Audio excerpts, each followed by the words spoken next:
Bismillahirrahmanirrahim. Alhamdulillahirabbil alamin. Bapak Ibu, dengan izin Allah Subhanahu wa taala, insyaallah saya akan membedah bagian dari buku ini. Tentu saja bagian-bagian yang dianggap penting saja. Tapi bukan berarti bagian yang lain tidak penting, karena kan saya harus membahas buku setebal 380 halaman dalam waktu 1 jam kan sulit. Ya, kalaupun bisa, sayanya ya nggak bisa, nggak mampu. Ya, saya tidak meragukan kalau daya ingat dan daya kecerdasan ibu bapak bisa menangkapnya. Tapi sayanya yang nggak kuat, kudu ngebahas 380 halaman dalam waktu 1 jam, ya. Bapak Ibu, sahabat-sahabat sekalian, ya. Hari demi hari yang kita lewati, bulan demi bulan yang kita arungi, tahun demi tahun yang kita jalani, pada akhirnya ajal datang menyapa. Dunia pun akan lepas dari genggaman kita. Jadi hari demi hari yang kita lewati sesungguhnya seperti telapak kaki yang kita ayunkan, terus kita ayunkan. Yang pada akhirnya ajal akan menyapa kita. Malakul maut akan menjemput kita dan dunia pun akan melepaskan genggamannya dari kita. Jadi kalau kita umpamakan, kita ini sekarang sedang digenggam oleh dunia. Saya, ibu, bapak sedang digenggam oleh dunia. Ya. Nah, lama-lama dunia itu akan melepaskan kita. Pelan-pelan, pelan-pelan, pelan-pelan, lepas. Dan akhirnya tiada yang tersisa.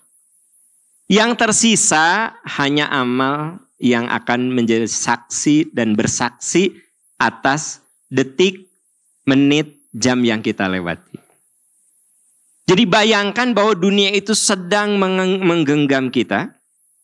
Si dunia ini diri kita ada dalam genggaman dunia.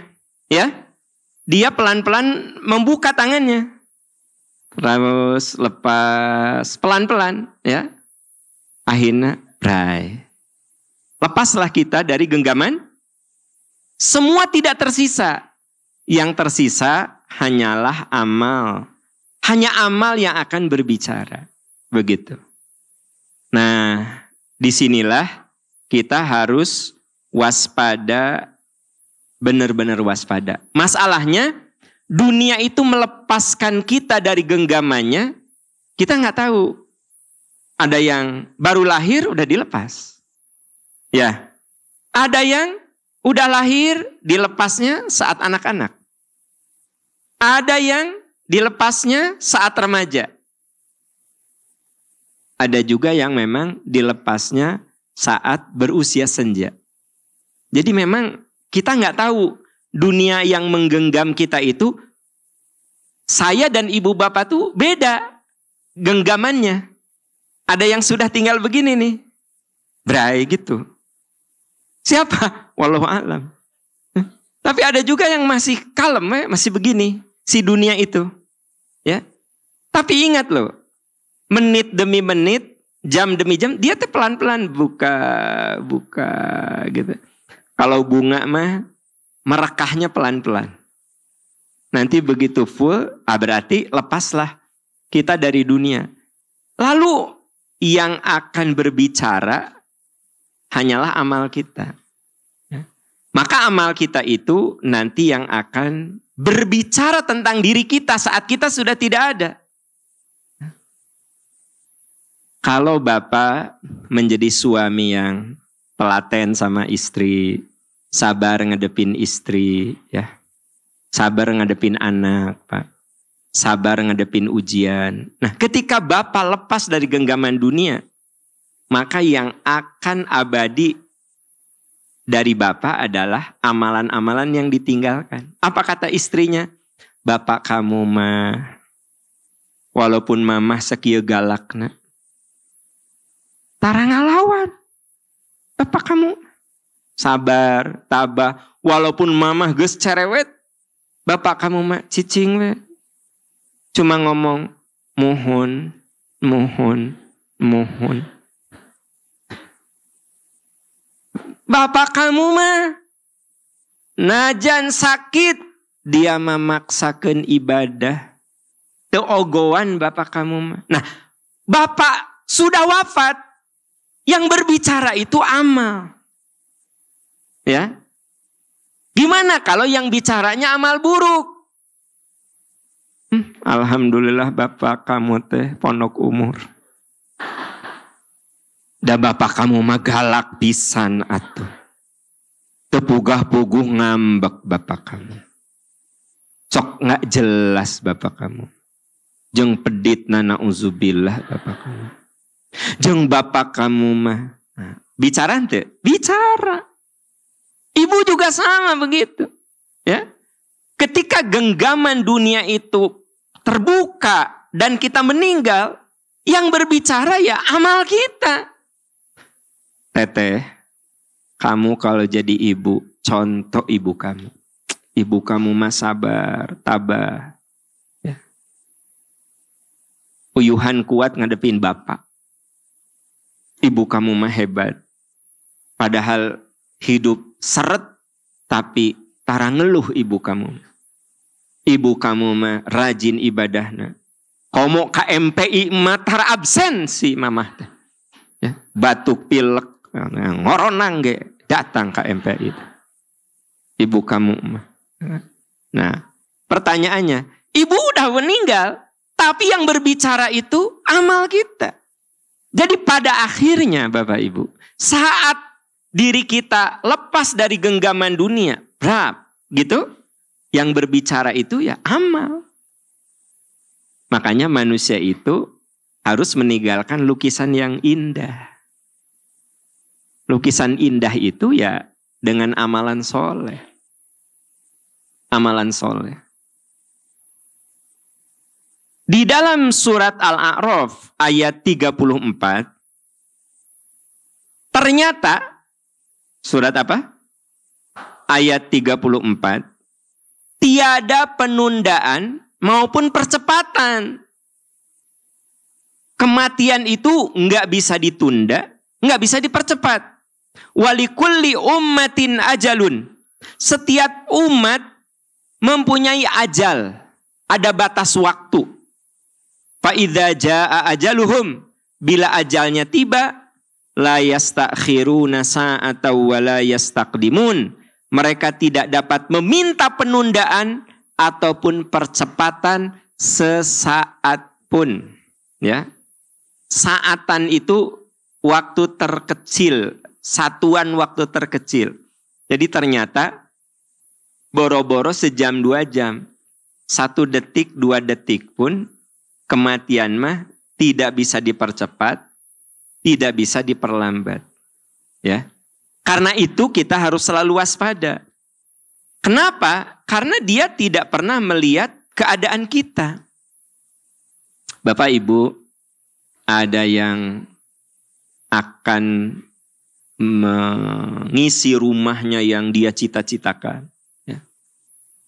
Saya masih ingat ada seorang jamaah yang beliau itu bikin rumah, memang konsepnya itu ruang terbuka.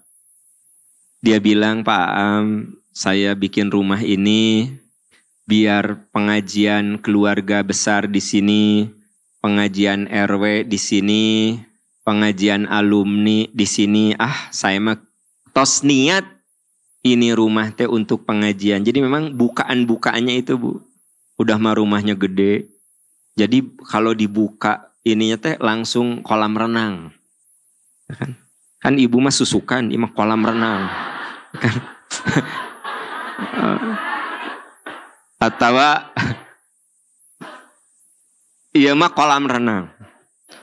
Bu, rumah nate indah. Dari mulai peletakan batu pertama, saya tadi diajak Pak Am. Jadi beliau bercita-cita. Kurang lebih rumah itu dibangun hampir 2 tahun. Anda bisa bayangkan gedenya kayak apa. 2 tahun. Udah janjian sama saya bahwa tasyakur bin nikmahnya Pak Am yang tausiah ya. Ya Pak, siap insya Allah. Ditentukan, ingat aja, Sabtu pagi jam 10. Ya, alumni haji diundang dah. Itu teh jamaah haji kita. Kemudian masyarakat di situ pokoknya nama tos disiapkan. Nah Bapak Ibu, memang kematian mah nggak bisa ditawar-tawar. Hari Sabtu mau pengajian, Jumat malamnya beliau meninggal. Jadi hari Sabtu tuh bukan pengajian tasyakur bin nikmah, tapi rumah itu penuh untuk menyolatkan beliau. Jadi acaranya diubah dari tasyakur bin nikmah, kita solatkan di situ, kita kuburkan. Kebayang nggak Bu? Itu nawaitunya alhamdulillah bagus untuk tasyakur bin nikmah, dan rumah itu dibikin gede nawaitunya untuk jadi tempat pengajian. Gitu. Nah, jadi padahal kalau boleh nawar, padahal minggu atunya maot nate. Nya biar ada syukuran heulanya, aya syukuran heulanya. Tah, engke minggu maut gitu. Tangguhkeun lah. Da ini mah enggak bisa. Makanya di ayat ini la yastakhiruna sa'atau wa la yastaqdim.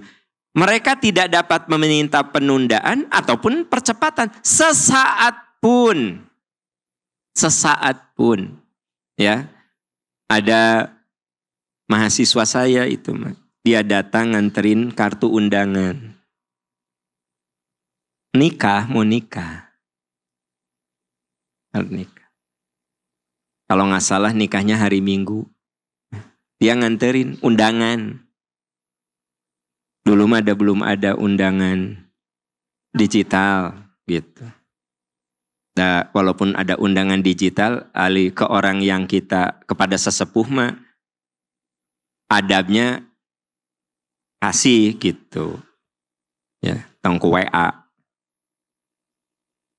Adabnya ke sesepuh, ke orang tua kita, uwa, bibi, paman, kade ya barudak, mentang-mentang sudah digital. Si uwa ku digital, si emang digital, aki nini ku digital. Bari teu bisa muka. Beliau datang. Saya bilang insya Allah saya datang, insya Allah. Bu, qadarullah. Itu murid saya ini mengalami kecelakaan. Jadi hari Minggu teh bukan akad nikah, tapi hari di mana dia dikuburkan. Kebayang gak sama Anda?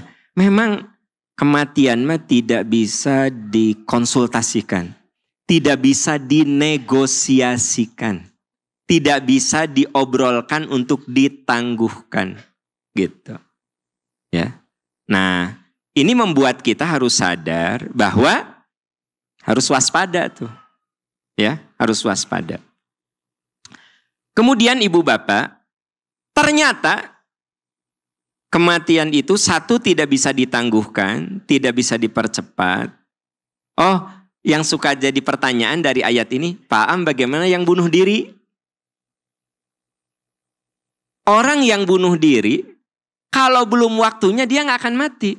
Maka ada kan banyak yang gagal bunuh diri.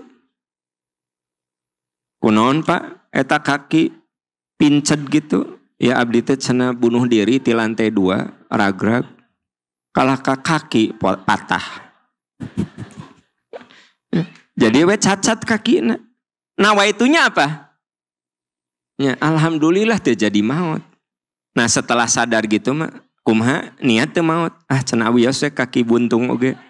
Nah, kan ada orang yang sudah niat bunuh diri, kan gagal bunuh diri. Kenapa? Dah belum waktunya. Kan ada orang yang 3 kali niat bunuh diri, minum baygon, ya kan gitu. Ketahuan, ya. Ternyata salamet, gitu. Motong nadi, salamet, gitu. Terus dia loncat menabrakkan diri, salamet, gitu. Tama dina film Korea. Dina film Korea tama, ayo. Terjadi maut nate. Tapi itu teh bukan film, kenyataannya juga ada. Jadi orang yang paling rugi mah orang yang bunuh diri. Tidak bunuh diri pun pada detik dan jam itu dia bakal mati. Gitu, ya.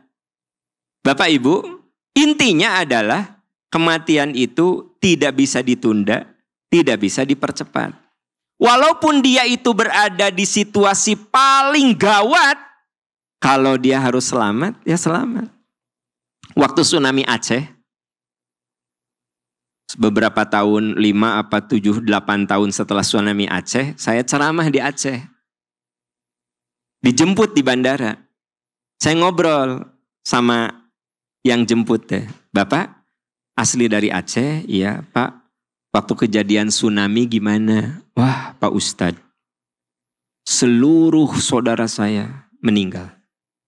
Karena kami dekat dengan pantai Ustadz. Saya masih terbayang, tiba-tiba Kamis pagi-pagi suara ada gemuruh. Saya kaget, saya keluar. Yang saya lihat cuma satu, air sudah setinggi pohon kelapa. Wah, udah saya nggak ingat. Saya bangun-bangun Ustadz. Di atas tempat tidur. Tempat tidur yang ada rel nanti apa? Spring bed. Ustadz, saya kok sadar di atas spring bed. Tapi spring bed itu di tengah tumpukan sampah mobil dan lain-lain. Kebayang gak sama Anda? Udah gak sadar diri. Dia lama-lama pelan-pelan sadar. Dina spring bed. Tapi spring bednya di atas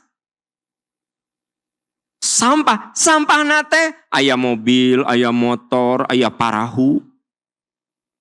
Ustadz, saya mah terluka saat turun dari spring bed itu. Karena itu kan tajam-tajam. Coba, dah belum waktunya. Padahal harusnya dia meninggal. Karena semua tetangga, temannya, saudaranya yang ada di lingkungan itu mah habis semuanya. Sampai saya itu sebatang kara aja Pak. Coba, di tsunami yang dahsyat. Artinya, dah kalau belum waktunya mah, gitu, ya, belum waktunya mah, nggak akan mati. Makanya rezeki yang paling akhir Allah berikan adalah umur, waktu. Bapak Ibu, ada yang udah sepuh, nggak meninggal. Kenapa? Rezeki umurnya belum habis. Ada yang masih gagah muda, ya, rajin olahraga, seperti almarhum Ashraf, suaminya Bunga Citra Lestari.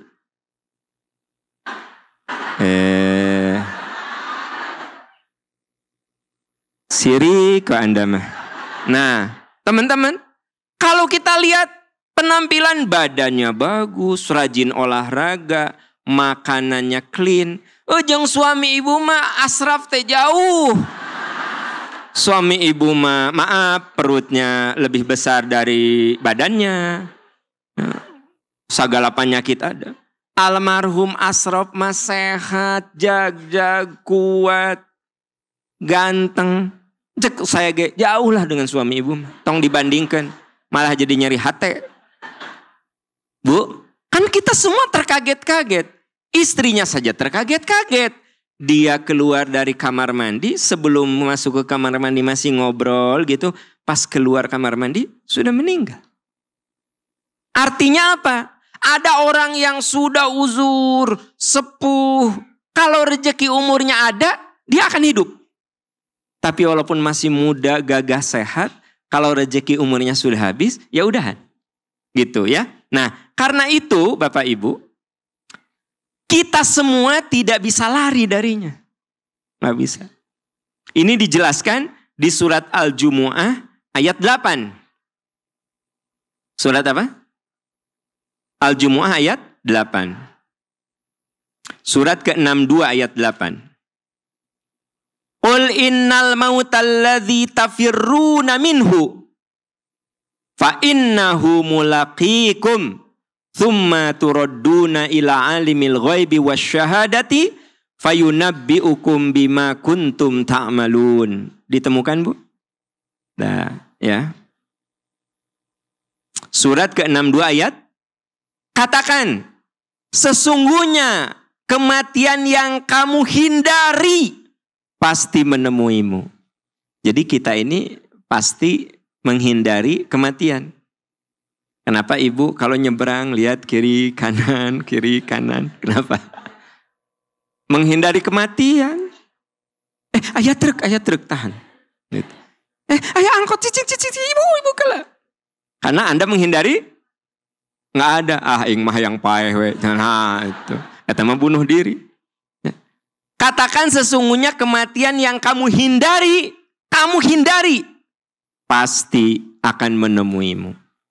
Jadi kematian itu kamu hindari, tapi pasti dia akan menemuimu.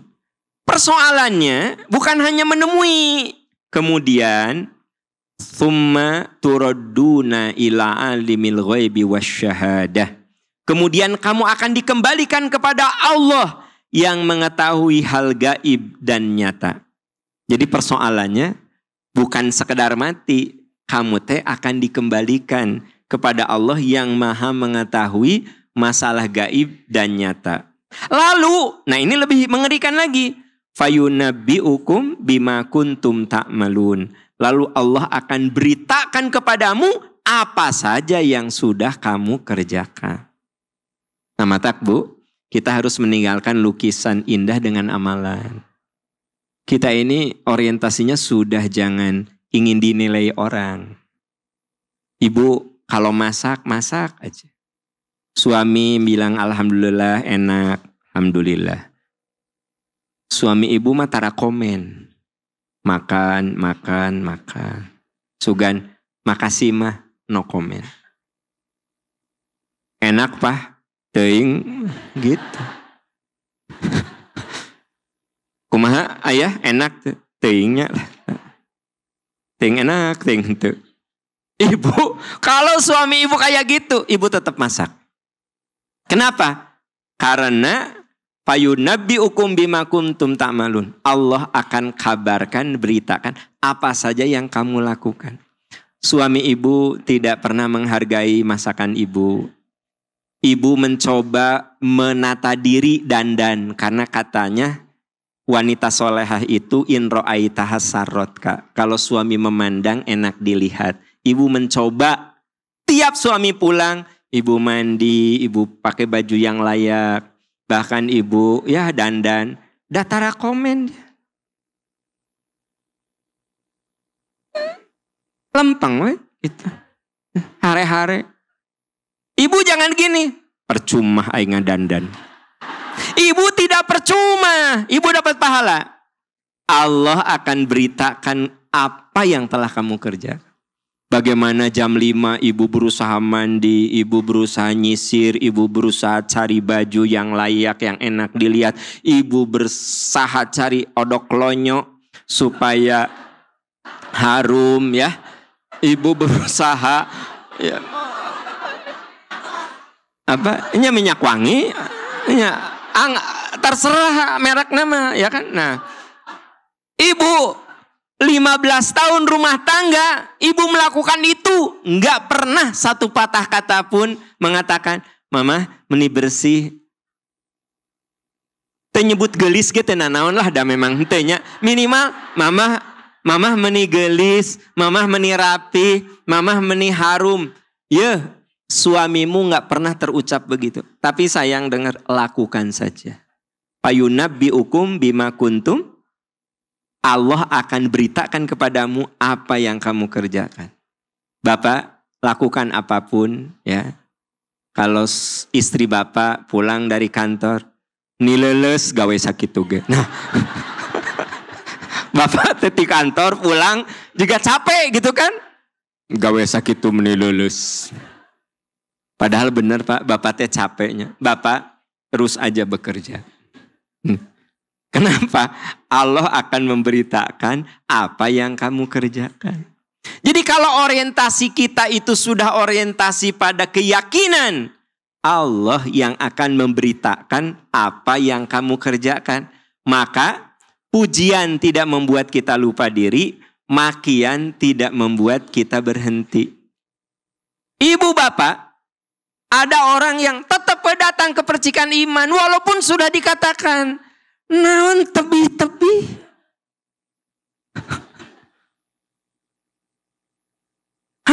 Arjasari, ya Allah, sabar jam di ujung Berung, sajam setengah. Emang nggak ada pengajian yang lain? Aya naon di itu emang kupaam di Pasian Artos, di Pasian ianya sarapan, cek ibu teh boro-boro, nanti teh boro-boro sarapan ngan cai wungkul eta kudu buat tumbler. Nah. Tapi ibu terus saya datang. Karena yang ibu pikirkan mah, ibu dapat pahala dari mulai persiapan. Ba'da subuh udah persiapan. Terus ke sini pulang lagi. Semua fayunabbi'ukum bima kuntum ta'malu.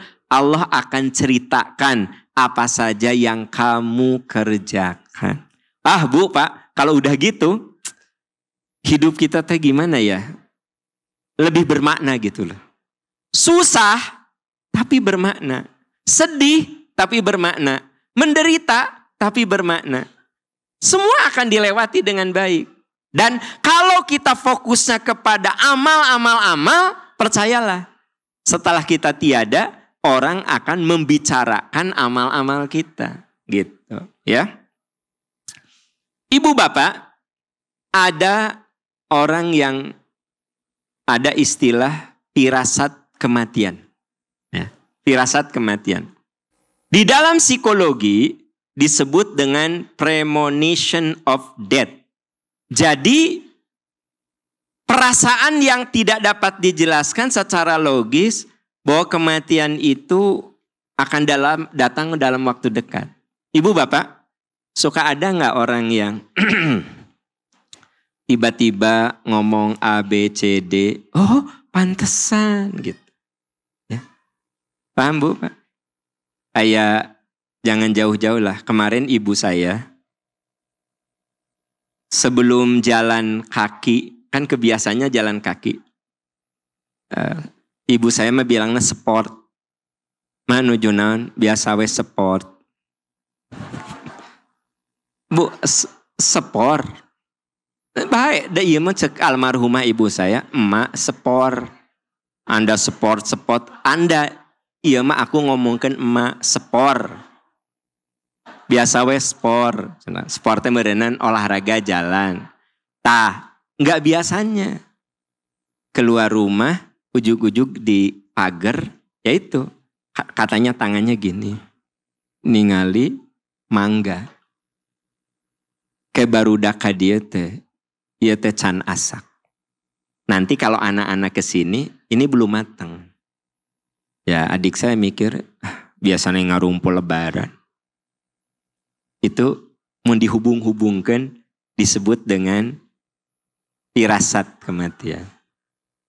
Baru mengatakan, pantesan emak teh nyebatkeun barudak ka dieu ieu buah can asak. Karena memang anak-anak cucunya hari Rabu itu datang semuanya dan memang cuma melihat mangga itu belum matang. Gak ada yang bisa diambil. Gitu. Nah orang kalau menghubung-hubungkan suka bilang, oh merenan ada firasat kematian. Gitu. Terus sebelum umroh kemarin, gak tahu apakah bicara atau tidak ke adik saya telepon. Ibu saya bilang gini, biasa we mun pergi teh, sok kumaha didoakeun aam sehat, salamet, dihampura dosa, husnul khotimah, ma oge doakeun husnul khotimah, dihampura dosa mate. Mudah-mudahan emak mau teker sehat. Nah, terus ada kalimat gini, umroh kemarin mah. Mun emak maut dikuburna tong diisukeun. Kalau meninggal tuh jangan dibesokkan. Jadi nggak pernah ibu saya bilang kalau meninggal tong diisukeun. Ah biasa we suka ini. Tapi waktu umroh kemarin mah mun emak maut tong insya Allah emak panjang yuswa. Ada kalimat apa? Mun emak maut dan memang bu meninggal 7:30 jam 1 udah dikuburkan. Itu pun mungkin agak terlambat karena nunggu dari ya penasaran juga gitu ya. Kabayang teh entong diisukeun. Itu teh kita jadi menghubungkan oh emak ya firasat maut nanti pagi gitu. Dan memang tidak diisukeun, tidak dibesokkan, tidak dibesokkan. Jam 1 udah dikuburkan. Meninggal 7:30, jam 1 udah selesai. Udah jam 2 teh udah di rumah lagi, udah selesai aja. Gitu. Nah, alhamdulillahnya di Ciamis teh lagi hujan terus menerus. Saya teh khawatir kumaha ibu dari pagi sampai sore nggak ada hujan, cerah gitu. Nah, saya ingin cerita, apakah ini bisa disebut dengan firasat kematian? Jadi firasat kematian tuh baru diiyahkan setelah. Nah, tapi sampai saat ini belum ada riset atau bukti yang menjelaskan mengapa seseorang bisa merasakan firasat kematian. Jadi gini Bu, Pak, dalam psikologi itu belum ada riset yang menceritakan tentang firasat kematian secara ilmiah seperti apa. Tapi fenomenanya ada.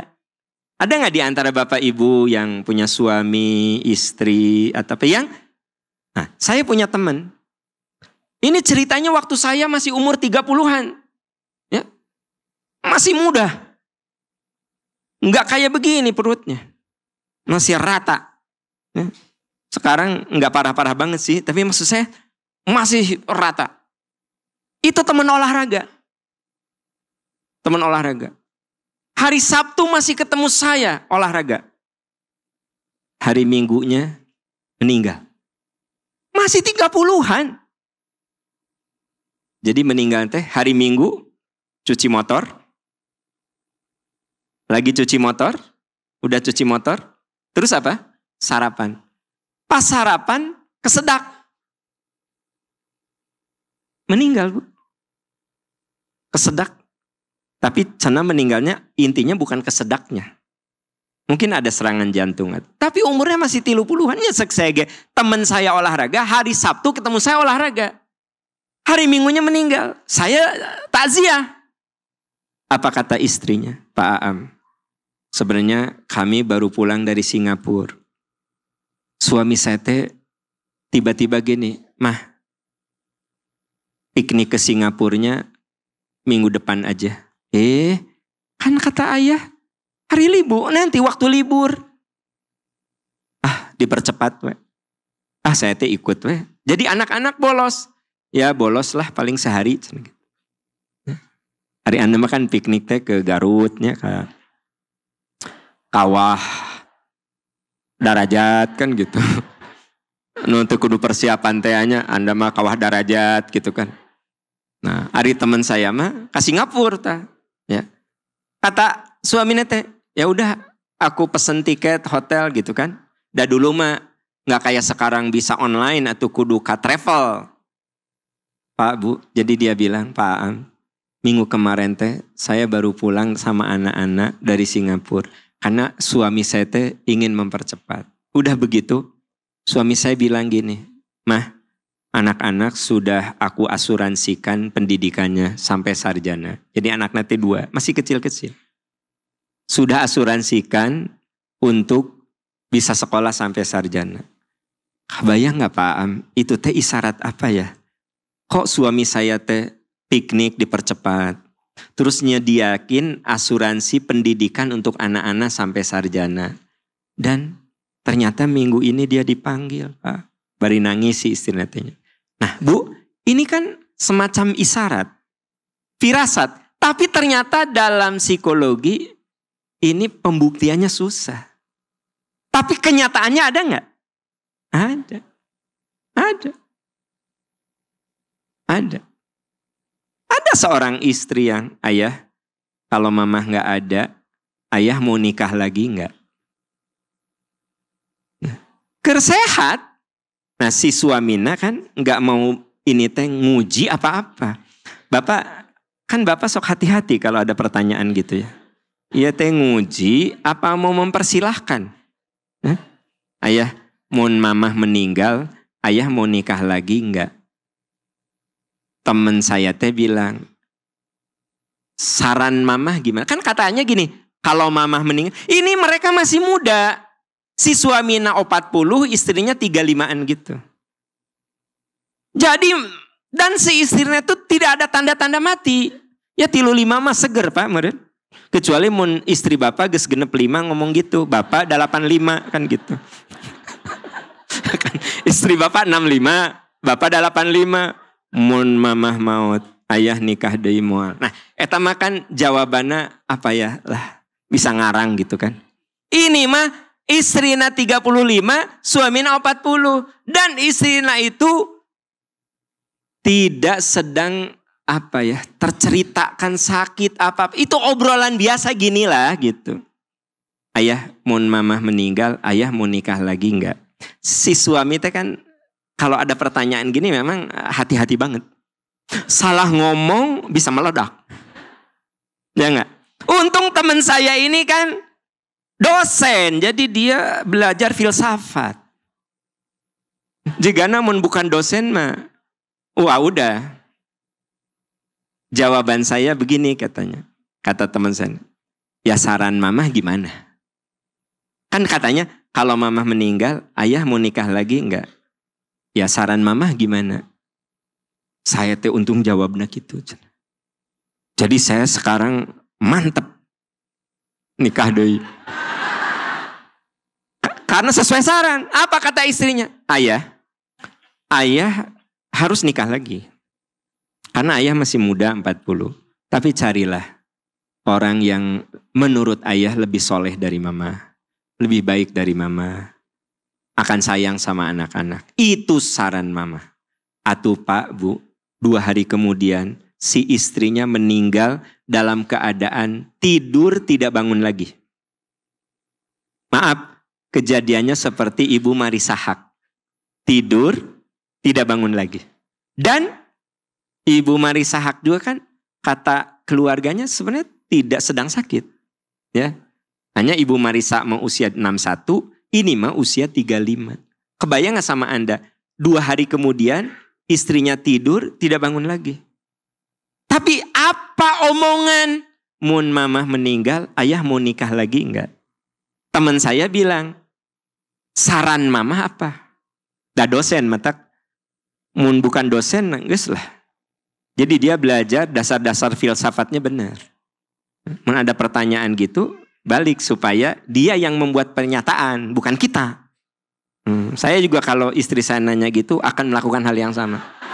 Menurut mamah gimana? Kan gitu. Ya. Lamun ternyata kalau mamah meninggal, ayah nggak usah nikah lagi. Saya menikah lagi karena itu omongan yang wasiat yang tidak benar.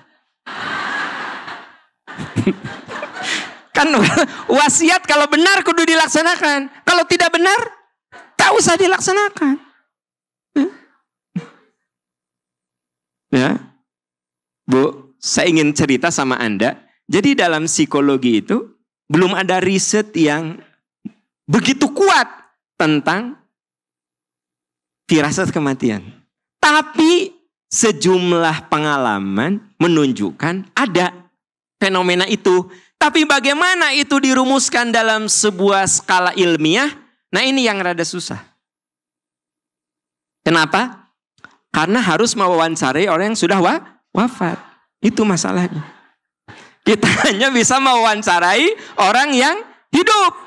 Iya kemarin teh begini, suami saya teh begini, istri saya teh begini. Jadi penelitiannya menjadi bias.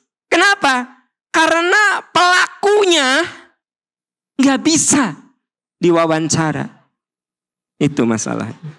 Tapi memang yang namanya firasat kematian boleh jadi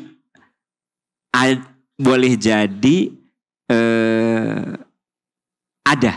Tidak ada ayat Quran atau hadis tentang firasat kematian. Tetapi Nabi Yakub pernah mengatakan, tapi saat itu memang beliau sedang sakit. Wahai anak-anakku, bila aku mati, Tuhan mana yang akan kamu sembah? Nah itu mah kan Yakubnya sudah sakit, berbaring. Kalau firasat kematian mah, dia tidak ada tanda-tanda akan mati. Tapi kalau sudah berbaring, lalu nanya, wahai anak-anakku, bila aku mati, Tuhan mana yang akan kamu sembah? Kata anak-anaknya Yakub, ya, karena Yakub ini punya 12 anak. Salah satu yang jadi nabi itu Yusuf, ya, gitu. Yakub itu siapa? Anaknya Ishak. Ishak itu anaknya Nabi Ibrahim. Jadi Yakub itu siapa? Cucunya Nabi. Nah, cucunya Nabi Ibrahim itu namanya Yakub.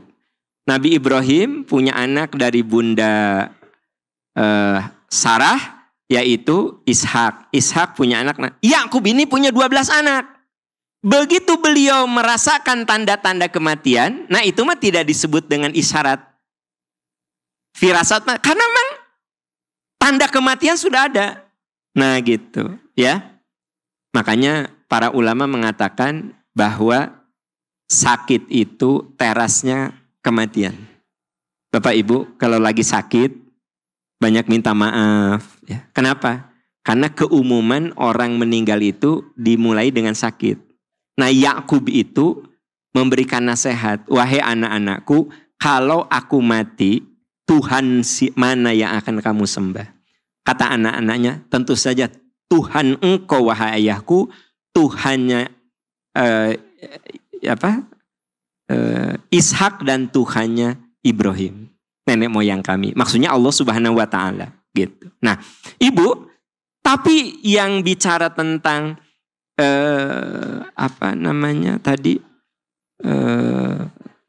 firasat kematian di Quran tuh nggak dijelaskan, di hadis itu nggak dijelaskan, ya. Nah, gitu ya. Oke. Kenapa? Karena hakikatnya hidup dan mati itu berada di tangan Allah. Tiada yang mengetahui kapan gilirannya akan tiba kecuali Allah. Ini seperti dijelaskan di surat Luqman, wa ma tadri nafsum madza taksibu ghadan wa ma tadri nafsum bi ayyi ardin tamut. Seseorang tidak akan tahu apa yang akan terjadi pada dirinya besok dan di daerah mana seseorang itu akan mati. Jadi saudara-saudaraku tercinta, sebenarnya kita tidak akan tahu apa yang akan terjadi kita besok. Kita cuma merencanakan saja. Kalau saya tanya, Bu, besok mau kemana? Oh iya Pak, besok tuh kami ada silaturahmi ke sini, kami ada majelis taklim. Tapi apakah pasti akan terjadi? Kamu hanya bisa merencanakan firman Allah, wa ma tadri nafsum madza taksibu ghadan. Makanya kita libatkan kuasa Allah, insya Allah. Ya, walaupun di kita mah kalau insya Allah teh jadi terpercaya. Aneh saya juga. Pak Am, hari Sabtu jadi ya pengajian di masjid saya. Insya Allah Bu. Ih Pak Am, undangan udah disebar Terpercaya. Tapi siap Bu. Nah gitu. Jadi kita mah kudu siap. Tapi kalau insya Allah jadi terpercaya. Wa ma tadri nafsum bi ayyi ardin tamut. Seorang tidak akan tahu di daerah mana ia akan mati. Innallaha alimun khabir. Sesungguhnya Allah Maha tahu dan Maha mengenal, ya. Nah, Bapak Ibu, bukti bahwa seorang itu tidak akan tahu di belahan bumi mana akan mati, ini banyak kejadiannya. Contoh yang pernah saya saksikan adalah ada alumni umroh di kami, di Percikan Iman. Ada satu keluarga 14 orang mau umroh di bulan Oktober. Keluarga, ya, ayah, ibu, mantu, anak, cucu, kakak, adik, 14 orang. Oktober. Tapi kemudian ada bapak yang bilang, bapak mah September. Berarti lebih cepat kan? Kan bapak, ente bapak mah misah sok we kamu. Akhirnya beliau mempercepat keberangkatan jadi September. Dan memang ku Allah ditakdirkan wafatnya di sana. Bapak Ibu, itu beliau wafat. Jadi sudah daftar niatnya Oktober. Tapi kemudian dipercepat jadi pengen September. Jadi terpisah dengan anak, istri, mantu, cucu. Memisahkan diri kekeh. Pengen September. Akhirnya dibarengi sama adiknya. Itu begitu dia talbiyah masuk masjid. Labbaika Allahumma labbaik, labbaika la syarika laka labbaik, innal hamda wan ni'mata laka wal mulk la syarika lak. Kan mulai dari pesawat sampai Jeddah sampai Makkah itu talbiyah terus kan. Nah, begitu di hotel kumpul ya, setelah makan malam kumpul terus ke masjid. Bapak Ibu, itu baru aja masuk masjid, oleng badannya. Pegang ke temennya. Roboh. Wafat di situ. Padahal niatnya berangkat apa? Oktober. Mautnya di sini. Tapi Allah sudah menakdirkan wa matadri nafsum bi ayyi ardin tamut. Kamu tidak akan tahu di daerah mana kamu akan mati. Maka bapak itu tiba-tiba mempercepat ingin umroh di bulan September dan meninggal di Mekah. Akhirnya dikuburkan kalau nggak salah di saat sholat subuh. Dan kalau orang meninggal dalam keadaan ihram, saudara-saudara, maka kain kafannya baju ihramnya. Jadi jangan heran kalau pas menyolatkan mayat di Masjidil Haram, ada yang kepalanya terbuka. Itu kemungkinan meninggal sedang berpakaian ihram, sedang berihram. Maka dia dikubur, dikafani dengan kain ihram. Nah beliau ini orangnya tinggi besar. 170 lebih dan besar. Apa yang terjadi? Si kain ihramnya tidak mencukupinya. Hari saya mah insya Allah cukup kalau saya mah ya. Jadi kalau saya meninggal saat ihram, terus saya di kain kafani, insya Allah jika kepala saya ketutup. Tapi kalau orang tingginya sampai 170 sekian, badannya besar, dipastikan kain ihram tidak menutupi kepalanya. Maka beliau pun kepalanya terbuka. Nah, saya ingin cerita sama Anda, emang yang namanya mati mah tempatnya juga kita tidak tahu. Waktunya kita tidak tahu, ya. Nah, Bapak Ibu, yang pasti ya, wajaat di surat Qaf ayat 19 ya. Wajaat sakratul mauti bil haq dzalika ma kunta minhu tahid. Surat Qaf surat 50 ayat 19. Wajaat sakratul mauti bil haq, datanglah sakratul maut dengan sebenar-benarnya. Itulah yang selalu kamu hindari. Bapak Ibu, udah pasti hati kecil kita suka bertanya-tanya, kalau aku sakratul mautnya gimana ya? Mah pasti suka ada terbersit. Apalagi kalau sudah membahas kayak begini. Kalau saya gimana ya? Yang pasti sakratul maut akan datang dengan itulah yang kamu hindari. Lalu malaikat maut yang mencabut nyawa dua. Menurut An-Nazi'at ayat 1 dan 2. Wan-nazi'ati gharqa wan-nasyitati nashto. Demi malaikat yang mencabut nyawa dengan bengis, kasar, keras. Dan demi malaikat yang mencabut nyawa dengan lembut. Jadi ternyata pencabut nyawa itu ada dua. Kalau orang soleh, maka akan dicabut dengan penuh kelembutan. Kalau orang itu tidak soleh, maka akan dicabut dengan keras. Gitu. Nah, yang disebut lembut itu bukan tidak terasa. Nabi SAW saja merasakan sakitnya sakaratul maut. Itu baginda Rasulullah. Yang mana kita tidak perlu meragukan lagi kesolehannya. Inna Rasulullah kana baina yadaihi rakwatun aw ghulbatun fi hama. Ketika Nabi sedang syakaratul maut, di depan Rasulullah ada kantong kulit yang berisi air, semacam ciduk, ya. Lalu beliau memasukkan kedua tangannya, lalu membasuh wajahnya, mengusap wajahnya, seraya berkata, La ilaha illallah. Jadi Nabi mengusap wajahnya sambil seraya mengucapkan La ilaha illallah.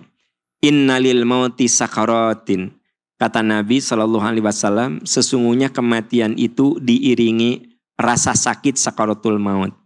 Beliau mengangkat kedua tangannya dan berkata, bersama orang-orang di tempat tertinggi hingga akhirnya beliau wafat. Jadi begini, kata Nabi sambil mengusap wajahnya, mengatakan, sesungguhnya sakaratul maut itu ada rasanya. Tapi setelah itu akan bertemu, akan kembali kepada orang-orang yang penuh kemuliaan. Lalu beliau tangannya melemas. Gitu.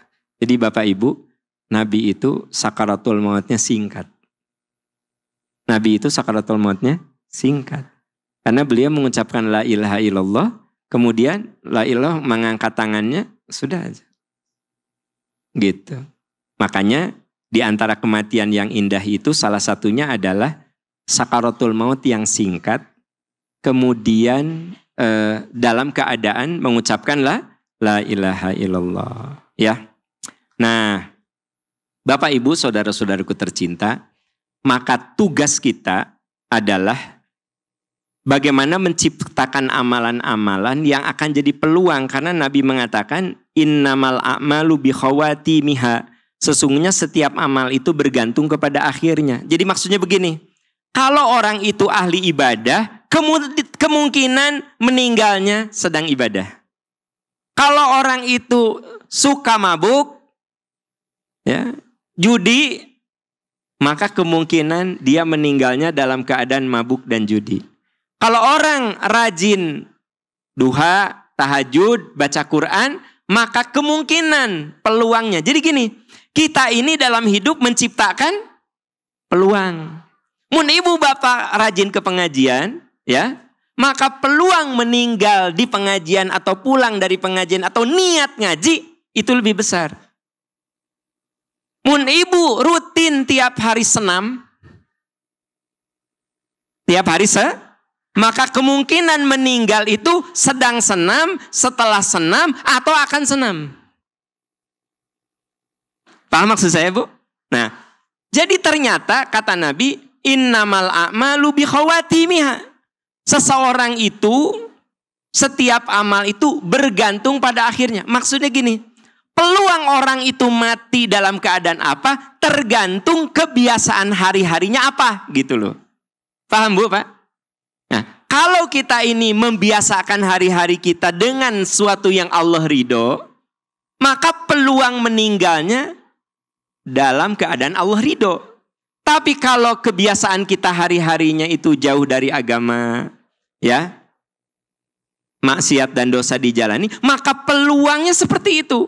Maka tugas kita sekarang itu menciptakan peluang. Itu tugas kita. Karena kita tidak tahu di menit yang mana, di detik yang mana kita akan berpulang pada Allah Subhanahu wa taala. Nah, Ibu Bapak, ini gambaran umum. Tah, detailnya Bapak Ibu bisa dibaca di sini.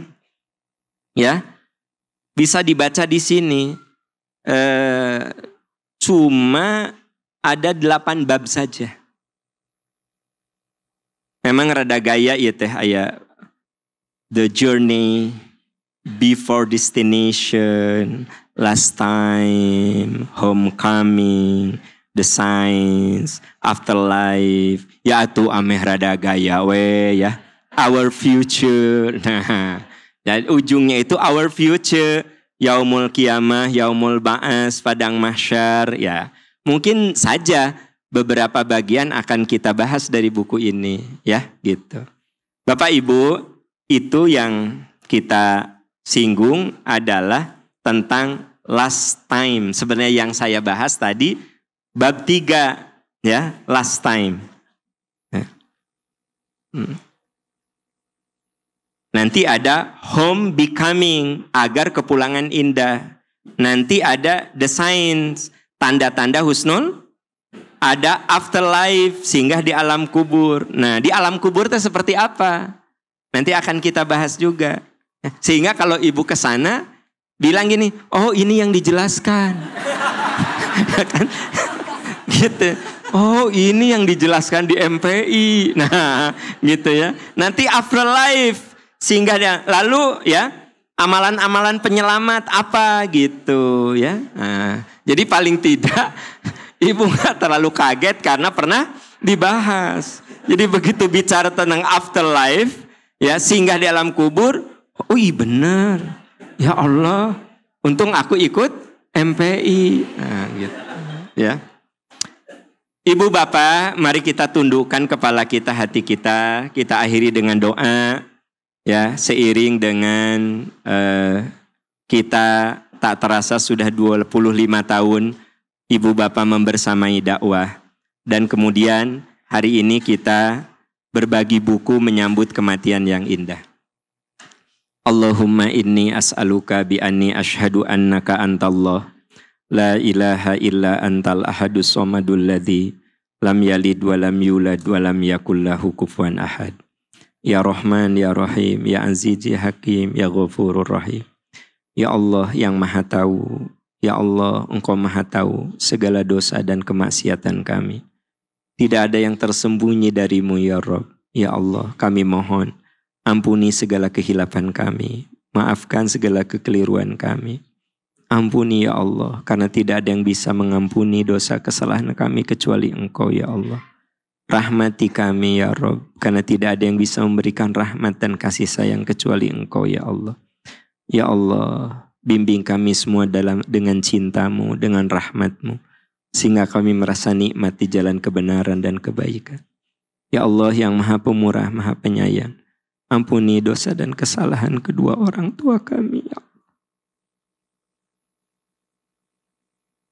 Ampuni kesalahannya ya Allah. Muliakan kedua orang tua kami di sisi-Mu ya Rabb. Luaskan alam kuburnya ya Allah. Berkahi kedua orang tua kami ya Rabb. Ya Allah, di antara kami ada orang tuanya yang belum wafat. Ya Allah, berikan kesehatan. Berikan husnul khotimah.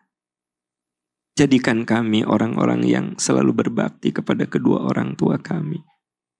Dan ya Allah, ya Rahman, ya Rahim, jadikan anak-anak kami anak-anak yang soleh, yang akan menjadi jariah setelah kami berpulang kepadamu. Ya Allah, solehkan anak cucu kami. Berikan kepada anak cucu kami kesehatan, kesolehan, ilmu, dan keberkahan. Ya Allah, ya Rahman, ya Rahim, Engkau maha tahu. Kami berkumpul di tempat ini.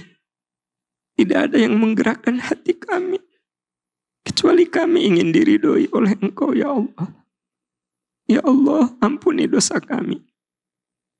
Pertemukan kami bukan hanya di dunia. Kumpulkan kami di akhirat dalam surga-Mu ya Allah. Kumpulkan kami semua dalam surga-Mu ya Allah. Kumpulkan kami dalam surga-Mu ya Allah. Persatukan hati kami di dunia. Persatukan kami dalam surga-Mu ya Allah. Ya Allah, jadikan tiap langkahkan kami datang ke tempat ini menjadi penggugur bagi kesalahan kami. Menjadi pengangkat derajat kami. Dan menjadi sumber keberkahan untuk keturunan kami. Ya Allah, wafatkan kami semua dalam keadaan husnul khatimah. Wafatkan kami dalam keadaan husnul khatimah. Mudahkan bagi kami dalam syakaratul maut ya Allah. Mudahkan syakaratul maut bagi kami ya Allah. Dan wafatkan kami dalam keadaan husnul khatimah. Rabbana zalamna anfusana wa illam taghfir lana wa tarhamna lanakunanna minal khasirin. Rabbana hablana min azwajina wa dhurriyyatina qurrata a'yun waj'alna lil muttaqina imama. Rabbana atina fid dunya hasanah wa fil akhirati hasanah wa qina adzabannar. Subhanaka rabbika rabbil izzati amma yasifun wa salamun alal mursalin. Amin ya rabbal alamin. Amin ya arhamar rahim. Walhamdulillahirabbil alamin. Wassalamualaikum warahmatullahi wabarakatuh.